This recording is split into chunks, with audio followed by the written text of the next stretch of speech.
Buenas tardes a todos y a todas las que están del otro lado de la pantalla. Agradecemos la convocatoria nuevamente a ser parte de este seminario, a la organización en su conjunto y en especial a la licenciada Sol Monclá. Nos vamos a presentar. Mi nombre es Lucila Iralur, yo soy mediadora y soy abogada del equipo de medidas de abrigo que conformo junto a mi compañera. Hola, ¿cómo están? Mi nombre es Salomé Suárez, soy trabajadora social, compañera de Lucila desde hace unos cuantos años ya, desde el Centro de Protección Cerrito y en este momento en el equipo interdisciplinario del equipo de medidas de abrigo. Cuando nos convocaron a participar en este seminario, las perspectivas de género en el campo de las niñeces y juventudes, territorio y políticas públicas, dicha convocatoria nos obligó a detenernos en una cuestión casi intrínseca en el abordaje, pero que al momento de conceptualizar o transmitir las experiencias de trabajo nos interpelaba como equipo y efector del sistema de promoción. Nos detuvimos en poder transmitirles qué entendemos cuando hablamos de intervenciones con niñeces y juventudes con perspectiva de género, cuestión que comúnmente o espasmódicamente nos remite a una cuestión de adultos, lo cual se refleja en el adultocentrismo que opera en niños, niñas y adolescentes. Creemos necesario destacar la importancia de este espacio dentro de la Universidad Nacional de Mar del Plata, ya que justamente lo que se proyecta a partir de las legislaciones vigentes en materia de niñez es la construcción de un proceso de transformación cultural e institucional, resignificando también el rol del ámbito académico como institución comprometida con la realidad y necesidades del país. Y entendemos también como necesario nuevamente poder resaltar la importancia del abordaje interdisciplinario en pos de pensar en clave de ampliación de derechos para niños, niñas y adolescentes y sus familias, que supere el campo social, de la salud y se adentre en el campo jurídico. Voy a comenzar haciendo un análisis del marco legislativo nacional, supranacional y provincial, a partir de los cuales se inaugura una nueva etapa en las relaciones entre el Estado y el mundo de las infancias y juventudes. En 1994, la Convención Internacional de Derechos de los Niños es dotada de jerarquía constitucional a través del artículo 75, inciso 22. Sin embargo, durante más de 15 años se mantuvo en vigencia la Ley de Patronato, la 10.903, sancionada en 1919. Si bien algunas legislaciones provinciales fueron pioneras en la adecuación de sus legislaciones internas, como Mendoza, que sanciona la Ley del Niño y del Adolescente, el 22 de noviembre de 1995, fue recién en el año 2005 que se sanciona la 26.061 y en el ámbito de la provincia de Buenos Aires la 13.298. Ahora bien, ¿qué significó la incorporación de la Convención de los Derechos del Niño a nuestra Carta Magna? Pues bien, esto implicó una ruptura radical del enfoque jurídico hacia los niños, niñas y adolescentes. Pensemos en la legislación vigente en 1994, hasta 1994, la Ley de Patronatos, que legitimaba la disposición estatal sobre niños, niñas y adolescentes vulnerables definidos como situación irregular, por encontrarse en un supuesto riesgo material o moral. Para actuar su protección, se preveía una instancia judicial y que el juez actuara como un buen padre de familia. Entonces tenemos en la estructura el juez que actuara como padre de familia y la situación irregular en la cual se consideraba ese niño. Pensemos en la verticalidad de estos conceptos y en la representación patriarcal que la sociedad tenía para sostener este modelo. La intervención administrativa, las políticas públicas, se diseñaban para implementar las medidas tutelares dispuestas judicialmente, reproduciendo la lógica tutelar con políticas asistenciales cuya mayor oferta ha consistido en la institucionalización y la entrega de subsidios. Las respuestas eran fragmentadas, porque también se pensaba a la familia como una institución fragmentada, y la respuesta de los distintos actores se pensaba a través más desde la beneficencia y no como la necesidad de garantizar el pleno ejercicio de sus derechos. Entonces, en la Argentina continuaba vigente la 10.903, pero constitucionalmente habíamos incorporado la Convención Internacional de Derechos del Niño. Cuando se aprueba la Convención, el Estado contrae obligaciones internacionales. De ahí la importancia de adecuar las legislaciones internas y a su vez impulsar transformaciones en las prácticas sociales. Y es así como 15 años después se sanciona la 26.061, que se alinea con la concepción jurídica, política y social consagrada en la Convención Internacional de los Derechos del Niño. Ya no es el niño un objeto a proteger, a tutelar, un menor, sino un sujeto de derechos, debiéndose proyectar sus efectos sobre los lineamientos de políticas públicas y promoviendo un proceso de transformación social, de construcción de ciudadanía para niños, niñas y adolescentes. Ya no se piensa en el niño, niña, como un ser incompleto. Se define conforme sus derechos ante el Estado. El niño es persona y las políticas para el efectivo ejercicio de sus derechos deben ser pensadas en clave de derechos humanos y construcción de ciudadanía. La Ley 26.061 convoca a todas las instituciones gubernamentales, escolares, de salud, de protección, judiciales y no gubernamentales, estableciendo una dinámica distinta. Propone una transformación de la organización y gestión de las instituciones, que deben orientar las capacidades de los recursos humanos para facilitar el acceso de niñas, niños y adolescentes a sus derechos. Se crea el Sistema de Protección Integral de los Derechos de Niñas, Niños y Adolescentes. Y en este punto me gustaría nuevamente volver a la organización de este seminario, a cual fuimos convocadas. Por un lado, y en el marco de las actividades del día de hoy, los profesionales y las profesionales convocados dan cuenta de la interdisciplina.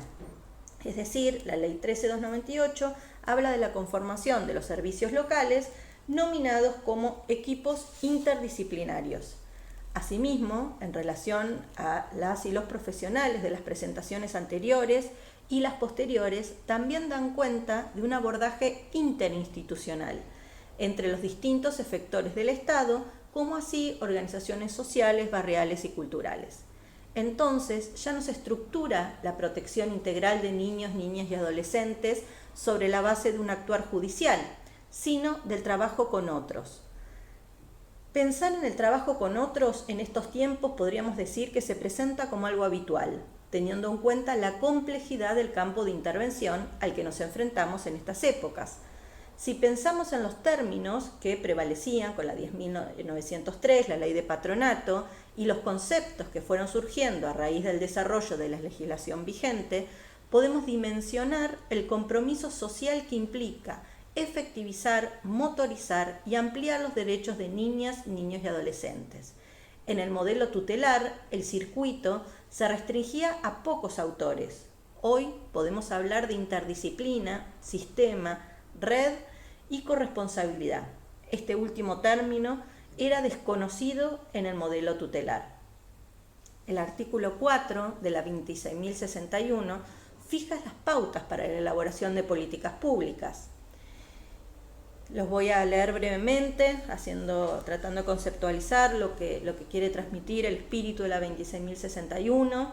Dice que las políticas públicas de la niñez y adolescencia se elaborarán de acuerdo a las siguientes pautas: fortalecimiento del rol de la familia en la efectivización de los derechos de niñas, niños y adolescentes, descentralización de los organismos de aplicación de los planes y programas específicos de las distintas políticas de protección de derechos a fin de garantizar mayor autonomía, agilidad y eficacia, gestión asociada de los organismos de gobierno en sus distintos niveles en coordinación con la sociedad civil y con capacitación y fiscalización permanente, promoción de redes intersectoriales locales, propiciar la constitución de organizaciones y organismos para la defensa y protección de los derechos de niñas, niños y adolescentes.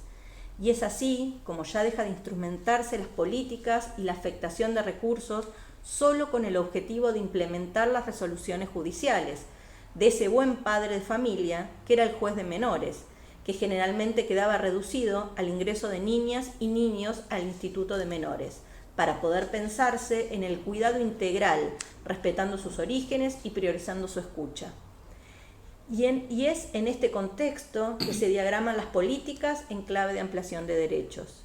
Poder pensar necesariamente en el trabajo con otros ya no es actuar fraccionado, sino coordinado.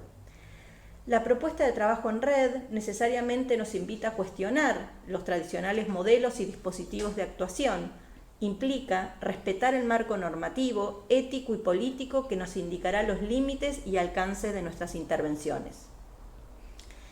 Una vez expuesto este marco de actuación, lo pensamos tendiente a estudiar las miradas de género insertas en las prácticas y discursos de los profesionales intervenientes, entendiendo que estas miradas obturan la intervención misma.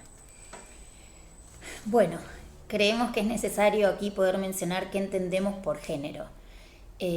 Podemos conceptualizarlo como una categoría relacional, siguiendo los aportes de Butler, ese efecto de un conjunto de normas y prácticas que regulan la identidad e imponen un modelo de heterosexualidad obligatoria.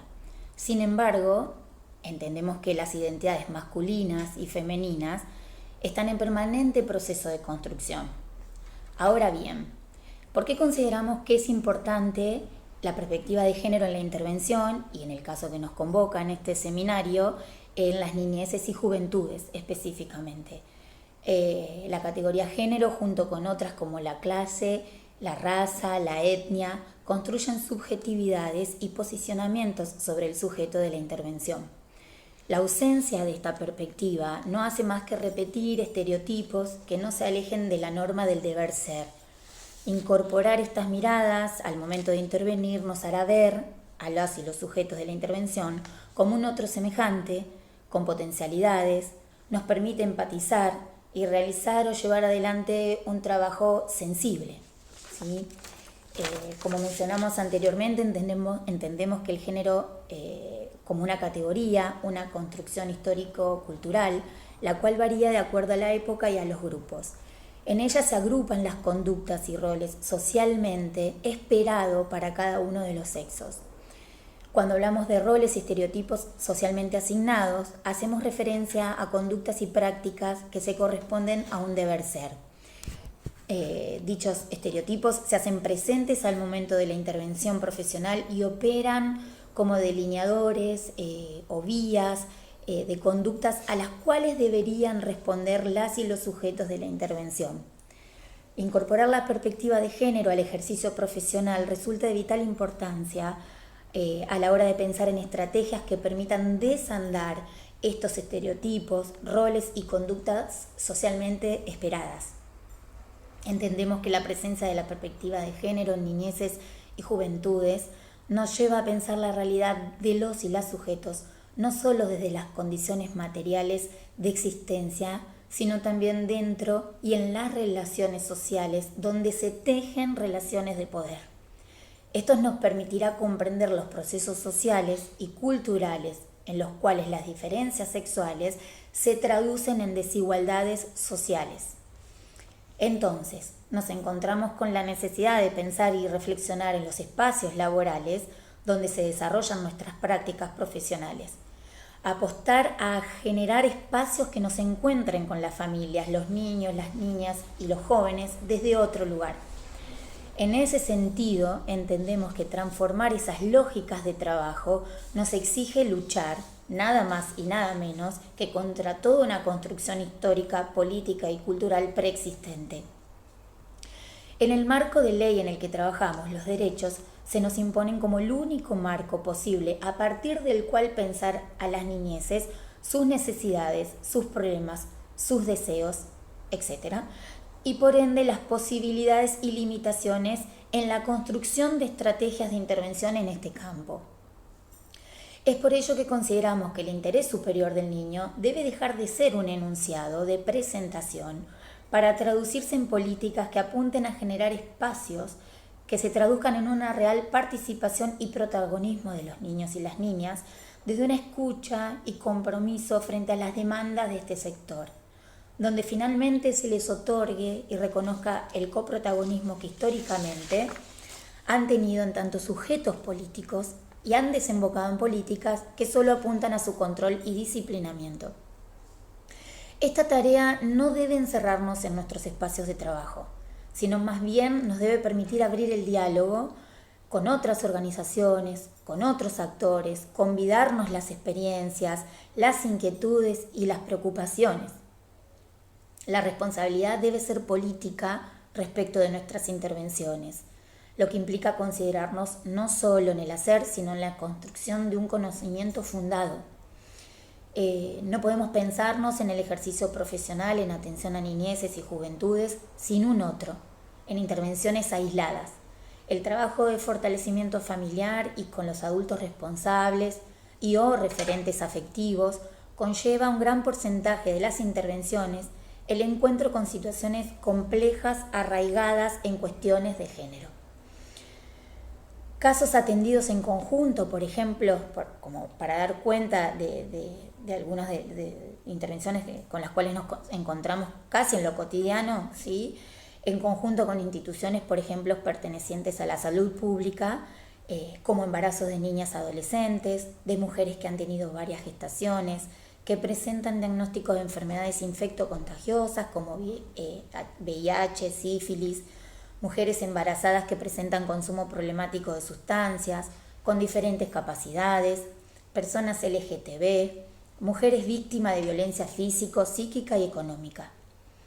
Citamos algunas situaciones que se presentan en los distintos ámbitos laborales, sectores de mujeres que se encuentran vulnerables en su situación socioeconómica y que desean ejercer su función materna, presentan la demanda al Estado de generar políticas públicas y recursos que realmente le brinden herramientas o canales de viabilización para mejorar y o superar esas situaciones de desventajas.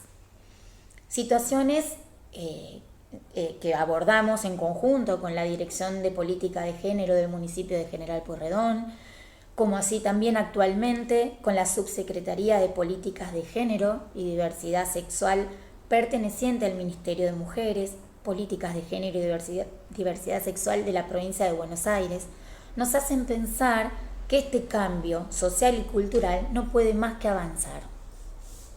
Indefectiblemente el trabajo debe ser de corresponsabilidad con estas áreas a fin de acompañar a las mujeres, madres de las y los niños y adolescentes con los cuales trabajamos, con quienes se intenta llevar adelante una tarea de fortalecimiento y generar herramientas que reviertan las situaciones de violencia. Citando al autor Alfredo Carballeda, que si bien plantea la intervención desde el trabajo social, nos parecía que apropiado en este trabajo de interdisciplina, ¿sí? y en cuanto a la competencia en niñez que tenemos y juventud, en materia de defensa de derechos, él dice que la intervención se vuelve un lugar para instaurar nuevos cuestionamientos, donde aquello que es construido desde la injusticia y la desigualdad puede ser desarmado, analizado y básicamente transformado. Incorporar la perspectiva de género nos permite ampliar la mirada y a su vez construir estrategias de intervención juntos con el otro que respondan a estas necesidades por las que está atravesando el sujeto. Creemos importante abordar la sexualidad y la salud de las personas, sean niñas, adolescentes y o progenitores, como un aspecto central de la construcción de identidad y subjetividad de las mismas. La práctica profesional con perspectiva de género, con mujeres, madres de las y los niños con los que trabajamos en situación de violencia, nos permite comprender que hay múltiples factores que generan las condiciones para que la violencia exista. Es decir, podemos observar en primer lugar que la violencia de género tiene su génesis y fundamentos, como ya a esta altura todos tenemos escuchado y sabido, en el patriarcado como sistema que sobrevaloriza lo masculino por sobre lo femenino, negando los derechos y coartando las libertades de las mujeres. Teniendo en cuenta lo anteriormente planteado, lo que va a configurar la base de la intervención profesional, es poder evidenciar el lugar desigual que ocupan las mujeres en nuestra competencia laboral como madre o cuidadoras de estos niños, niñas y jóvenes con los que trabajamos, ya que si al momento de pensar las estrategias de intervención y acompañamiento no se considera este lugar desigual, es poco probable que diseñemos prácticas que puedan empoderar a las mujeres.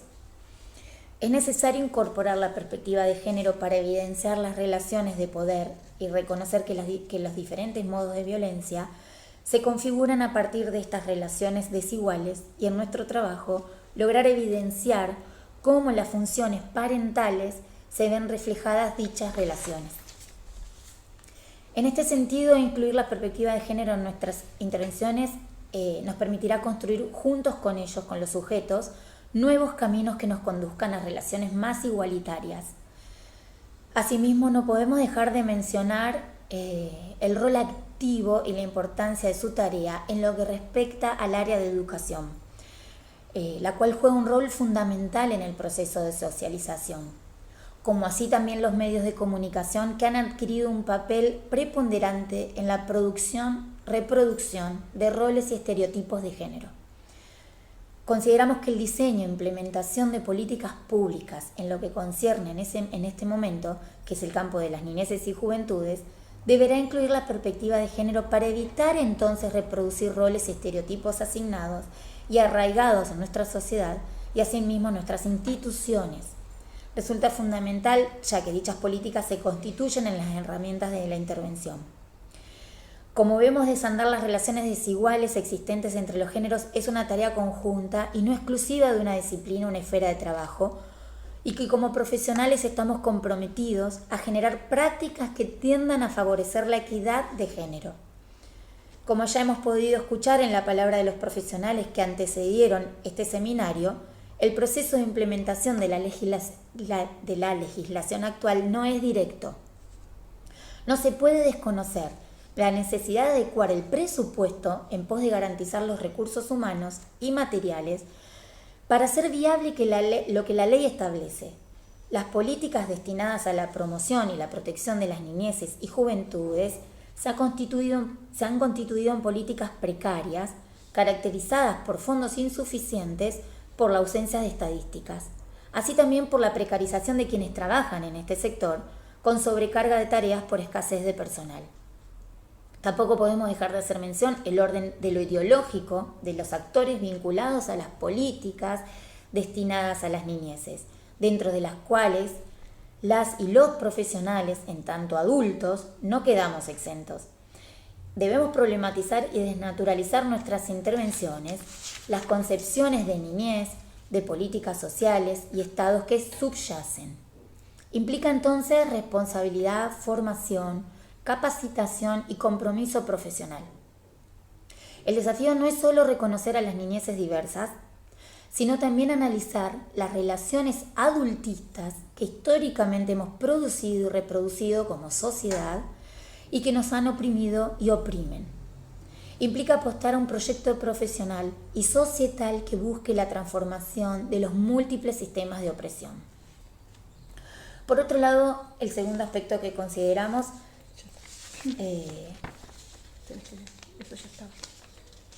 bien, disculpen, tenemos mal los apuntes acá. Creemos que esto ha sido lo posible en este espacio. Entendemos que el conocimiento germina en las luchas populares, de la resistencia, de la experiencia cotidiana, un conocimiento contrahegemónico esperado que abrace la transformación por la que tantos luchamos. Es lo que pregonamos e intentamos plasmar día a día en nuestras intervenciones, ¿sí? Como equipos de niñeces y juventudes. Y los saludamos y quedamos a disposición para las consultas que deseen realizar a través del foro. Buenas tardes.